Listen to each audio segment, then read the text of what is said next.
Welcome to Kids Kingdom of Fun Learning. Get ready to dive into the world of idioms and phrases. Today, our cheerful kids will explore what it means to be a couch potato and wish each other to break a leg. Let's have some fun while we learn. First up, let's talk about the idiom couch potato. This describes someone who is lazy and spends all day watching TV.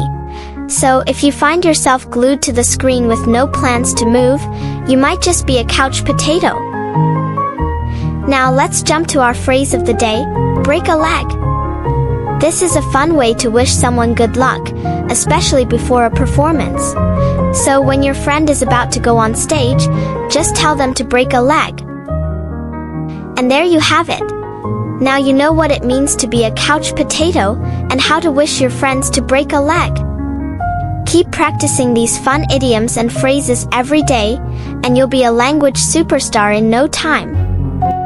Please do like, share and subscribe to our channel. Stay connected and see you all soon in the next episode.